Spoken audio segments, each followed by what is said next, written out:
Hello, this is Michael, and welcome to the Mind of Christ, Christianity for a Modern Age. The Mind of Christ explores inner Christianity, spiritual experience, biblical interpretation, and practical living, all in the context of the ancient Christian wisdom tradition. I'm so glad you're here. Thanks for joining us. Today's topic, chaos magic, demons on the spiritual path. I spent a great deal of time teaching on angels, mentoring on angels, coaching on angels in my coaching practice, but I've shied away from really teaching on the demonic, which I feel is kind of a hot button issue today in modern Christianity. And the reason for this, and what I tell my friends and the people I go to church with, is that I don't like spending a lot of time focusing on the enemy. I don't spend a lot of time trying to understand the enemy.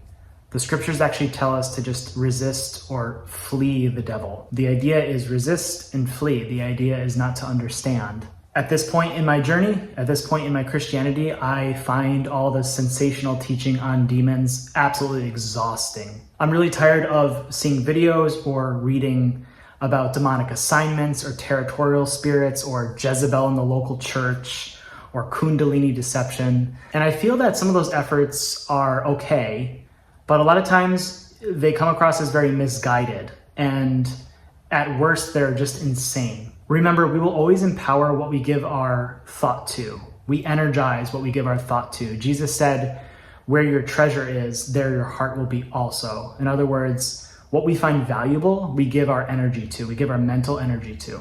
So the question I have is, why on earth do we give the enemy so much power? By focusing on the wrong, by focusing on the evil, by focusing on what's bad, by trying to understand, by trying to break the local principalities and powers. Now, that being said, I do think there is a lot of value in understanding certain spiritual laws, how the spiritual realm operates. And the difference is that these laws are written into our experience. They go beyond speculation. They go beyond the theory. And we can actually find their basis in how we live and move in this reality, in our world.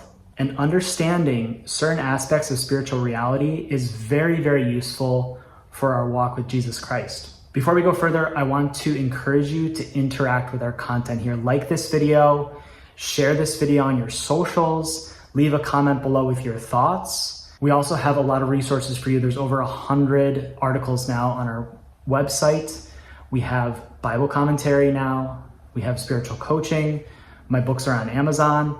Those links are all in the description, so definitely check those out. So what I want to give some insight on in terms of the demonic is that the demonic realm, if we want to understand this from God's reality or God's perspective, the demonic realm actually plays a role in our spiritual growth. And I'm going to give you some insight on that from my own personal journey. And what I think it will do is give you some context for having more wisdom and understanding about maybe some of the hard walks in your own journey with God, or maybe some of the unusual experiences you may have, or the supernatural experiences you may have in your hard seasons with God. I often find with my coaching friends, my coaching clients, that they might be going through a season and they're having unusual or confusing spiritual experiences that they have no words for. The church never gave them a context for what they were experiencing. That's what happened to me.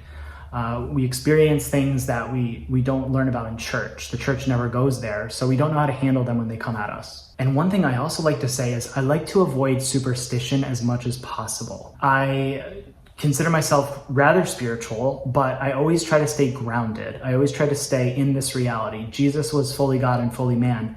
Jesus was highly spiritual, but he also lived in a human body. He had a human experience. So I try to find that same balance that Jesus had and has. So I want to provide what I feel is a little bit more grounded illumination on the topic of demons. We love using demons as an excuse for our lack of self-control. I remember growing up, it was Sunday morning, and if my dad was angry or if my dad was upset and he was yelling or whatever he might have been doing, he always would say, the devil's attacking me. And he would use that spirituality to kind of rationalize his behavior. With my coaching clients, I sometimes hear they'll say to me that the demons won't let them do a certain thing, or the demons won't let them leave a certain bondage, or the demons won't let them do this or that. We're giving a tremendous amount of power to an invisible enemy. And what I've often found is that we, a lot of times, will try to rationalize our behavior. And spiritual people tend to use spiritual reasons to rationalize their poor behavior. So we'll kind of make things up. We'll come up with things to try to rationalize why we're stuck in a bondage, why we're stuck in a sin, why we're not moving forward. And the truth is that the reality is we're often just lazy. We don't really want to put in the effort that is required to actually move forward.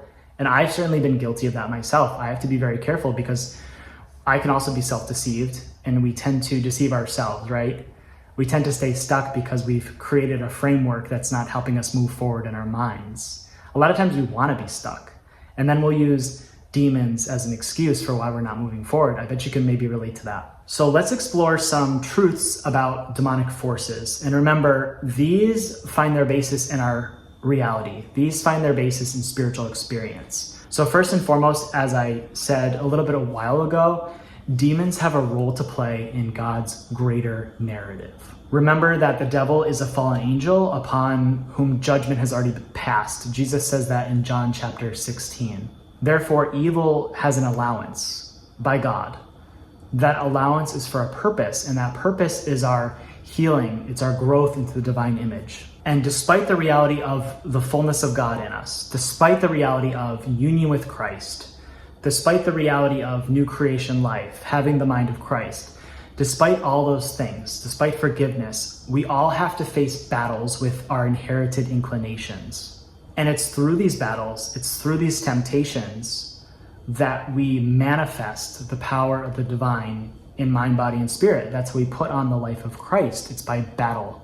It's going through these hardships. It's going through those temptations so that we can partner with God to really step into the reality that's already there in us, that union with Christ, the fullness of God. Without resistance, we can't have progress. Saint Anthony of the Desert, a very famous ancient saint, said that without temptation, there can't be salvation. And this man was kind of an ancient expert on the demonic, if you will. I would encourage you to read about his life, actually. And this is because temptation brings to awareness our darkness. And when things come into our awareness, we can deal with them and they can be healed. When we become aware of darkness, the light of Christ can kind of shine in and bring enlightenment, bring healing, bring peace, bring wisdom in mind, body, and spirit. And we can trust that we will always have from heaven what is needed. Paul says in Romans chapter 8 that nothing can separate us from the love of God, whether angels or demons. Nothing is going to separate us from that empowerment that we have. The second point I want to make about the demonic is that demons influence our reality through chaos in mind, body, and spirit. And that's where we get the title of this teaching, which is chaos magic. This is just a creative way to describe how demonic energy or forces can manifest into our experience from the spiritual realm into our reality to influence events. Always at the heart of the demonic realm, the heart of demonic activity, there's chaos. So chaos is darkness, it's confusion, it's anxiety, it's depression, it's a lack of peace, it's lust. So it's a disregard for the peace, for the order, for the life of God that is naturally in us through the image of Christ that's in us. And what we will all notice, and what you'll notice, is that if you're really moving forward spiritually, so this is beyond just memorizing a Bible verse once a week. If you're really moving forward, if your spirit begins to shift, there are certain spiritual forces that begin to mobilize, if you will. They begin to, it stirs something up when we really begin to grow in our soul. And these forces mobilize to kind of press against our progress. And these forces try to halt our progress by oppressing our minds, our bodies, and our spirit. So practically speaking, what this looks like, it could be invasive, tormenting thoughts. It could be anxiety. It could be the stirring up of lust. It could be sudden ailments. It could be depressed moods or feelings, other mental obsessions. Or it could be the manifestation of unusual circumstances. For instance, to give you an example, let's say that a man falls into a promiscuous lifestyle. So he's finding himself in a bondage. He's aware that he's in a bondage and he's convicted about it. So he begins to pray again. He begins to read the Bible. He might start fasting. So he begins to set out to establish new patterns for himself, healthier patterns, more godly patterns in his mind, in his body. And at first there's an excitement, there's an energy. Things seem to be going well for him. But it isn't long before all of a sudden this strange things start to happen in his experience. He might be at the grocery store and all of a sudden he meets an old sexual partner. It might be something like that, very unusual, where you just can't help but go like, whoa, what's going on here? Why is this person in my experience right now? You know, I have a lot of friends sometimes who are walking in a path of purity or they're escaping a certain pattern. And all of a sudden, their social media is randomly full of provocative pictures, images, videos, out of nowhere, it might seem. It's almost like the algorithm is watching and knows. It's almost like there's a spiritual force behind our technology. And all these things, and maybe you can think of what it might be in your experience, this is not mere coincidence. This is the rising up of the demonic realm to oppose forward spiritual progress. And this leads us to the third point, which is that demons only have as much power as we allow them to have. And this power is given over through what I call agreements, or sometimes you might hear it referred to as a contract. And this is when we indulge in a pattern, or we indulge in a lifestyle, or we indulge in a sin that's not in alignment with Christ's reality in us. We partner with things that are not in God's design. We make agreements with demons. So what we do is we have the divine image. Our nature is inherently pure and spiritual, being in union with Christ. But what we do is we say, okay, I'm going to voluntarily hand that power over to the demonic realm. And it's kind of like a virus. You know, our system gets hijacked by those forces, but that's only because we've given ourselves over. And to put it very bluntly, this is where we get the idea of making a deal with the devil. So in this deal, we receive momentary pleasure, we receive gratification, but the price is that we give over our power, we give over parts of ourselves to these forces that should not have this power over us. We give over our minds and we give over our bodies. And what I have experienced in my own journey, or my friends or the people I'm journeying through life with, is that the more we do this, it seems that the deeper the agreement becomes, the deeper the contract seems to get, the more complicated it seems to get. And we start to get so entangled in this partnership that our mind becomes so affected by these partnerships or this gratification that we become a little bit deceived, we become delusional, and we start to rationalize our behavior and think things are normal for us or just part of life. And if that's hitting you, that's what you need to hear today, that some of these things we do that we have rationalizations for, these are not part of God's reality. And there's always a chance to be more pure, to be more holy, to be more full of God, more aware of our fullness. And once the mind becomes an instrument of the devil, that's when our behavior changes. So first the mind and then the body. And then later, after we've indulged for a certain period of time and we know that it's time to leave that because God's knocking on the door of our heart, we find it very difficult to leave a pattern or dysfunction. Why? Well, we've been sowing seeds. We've been sowing seeds for days. We've been sowing seeds for months or years, and these things have grown up in us. And we can't always instantly escape because we reap what we sow. There's spiritual laws. There's spiritual consequence here. Debts have to be paid, and we have to find renewal again in God's power in mind, body, and spirit. And sometimes that happens instantaneously, but sometimes there's that disciplinary process we have to go through for planting those seeds and letting those things grow up in us. We have to go through that learning to stay away from those things because they're not good for us. And the beautiful thing is that we have, at the end of the day, no matter what our mind may feel, no matter how aware of God we may be, we have union with Christ. We have fullness. So we have the empowerment to leave any bondage. Exodus 14 says that God will fight for us. We just have to be still. And this is why Christ is called the advocate. Christ is dissolving those contracts for us. Christ is doing those battles for us so that we can become more free in mind, body, and spirit. And the key is to resist and to stand strong in God's reality, in our inherent nature as God's children, standing in the Christ that's within us. Then what we notice is after a time period, the temptation starts to lessen. We come out of that cloudiness, we come out of that darkness, and we move forward, and we're in new and exciting spiritual frontiers. There's not a better feeling than that when we really find lasting freedom from a pattern of dysfunction. And not only do we feel pure, not only do we feel clean, but we feel stronger from having gone through it. We are more aware of spiritual reality, and it's a wonderful feeling, but it takes effort. Before we finish up, one thing I want to mention is sometimes things can come spontaneously. So let's say that you're someone who, you're doing your best to live in God's design, you're not in any sin that's in your awareness, but all of a sudden you are confronted with demonic opposition in your mind, your body, and spirit, your circumstances. It just seems like it just fell on you for no reason, and you have no idea why. And this, I've noticed, tends to happen to those who already have a certain degree of purity, who have a certain degree of knowledge of God, who are already walking in the light, who've already made a great deal of forward progress. This tends not to happen to baby Christians. This is people who are more mature, more seasoned. And if you're finding yourself in this situation, it's a little bit different. It's what I would consider a test that's being authorized by God.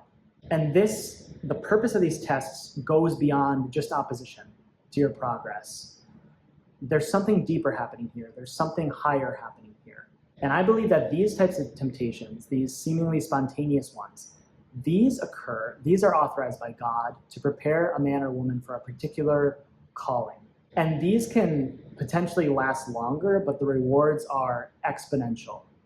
I share the details about what I consider my test, my first major test in my first book, The Mind of Christ. If you're interested, the link is in the description. So there's the test that's authorized by God to prepare us for a particular calling, to purify us for a particular calling, a special service for the Lord. Peter says we can't be surprised by any strange or unusual circumstance that might seem to come upon us. Look what he says in 2 Peter. Dear friends, do not be surprised at the fiery ordeal that has come on you to test you, as though something strange were happening to you. Again, this is exactly what people experience. They're in chaos and they have no idea why. It seems to come so spontaneously. But rejoice inasmuch as you participate in the sufferings of Christ, so that you may be overjoyed when his presence is manifested. So in other words, there's that suffering of Christ that happens in our minds, in the spiritual battle, in our circumstances. And the ultimate reward for that is glory. And that's the presence of God, the giftings of God in our experience, in mind, body, and spirit. And lastly, there's just one more kind of sobering truth about demons. And this is that in our human experience on earth, as much as I hate saying this, as much as I want to deny this, there's always going to be the potential for some sort of temptation, whether that's a test or whether that's opposition to your progress. There's always going to be potential for that in our experience. St. Anthony, again, to quote him, he said, a man can expect temptations to his dying day. And this is because we are forever being conformed into the image of Jesus Christ in mind, body, and spirit. We're constantly being renewed and transformed. And an inherent part of that process is those battles, is those temptations, is things being brought to our awareness out of our subconscious realm so that they can be healed, so that we can manifest the life of God through us. And as we go higher and higher into God, temptations become more subtle, they become more personal, they become more targeted, they become more complex. That's what I've found. And when we're really receiving revelation, when we're really in a place of depth with God, there's almost like there's this potential for counter-revelation, for the opposite of revelation to happen to us. As our minds grow into that image, as we are filled with God's wisdom and knowledge, we oftentimes suddenly find ourselves besieged on the opposite end by tormenting thoughts or invasive thoughts or things that have come to block our progress into these revelatory depths with God. And I've personally experienced that God will always give us what we need in our minds. There's always that grace for God's peace. There's always that grace to stand strong. Those things are always available to us. So no matter what torment you might be in, no matter what might be happening in your experience, God is always there to provide abundantly beyond anything we can ask or imagine. We just have to believe for that. And I will say that having more of God makes it worth it all. I had a friend fairly recently say to me that the price of admission is worth it. And I could not agree more, that it's all worth it in the end. We just have to keep moving forward. So I hope that this teaching will give you some context for understanding what you may be going through, what a friend or family member may be going through. And I just want to say that the empowerment from God is available to you. Resist, stand firm, keep going. The empowerment will be there for you. Freedom is just around the corner. Pray, trust, receive from God. And soon enough, you're going to find yourself on these incredible new frontiers. You're going to find yourself feeling free, feeling pure, feeling full of God, and just ready to take on anything. And you'll be standing alongside other commanders in God's army, advancing God's purposes on earth, advancing the kingdom of God in mind, body, and spirit. So that's it for this message on demons. If you've benefited from it, please share with someone who needs to hear it. share it on your Facebook, share it on your socials, like this video, subscribe to our channel for more on spiritual reality. Check out our links in the description for all of the resources we have. And until next time, this is Michael from the Mind of Christ. I'll see you soon.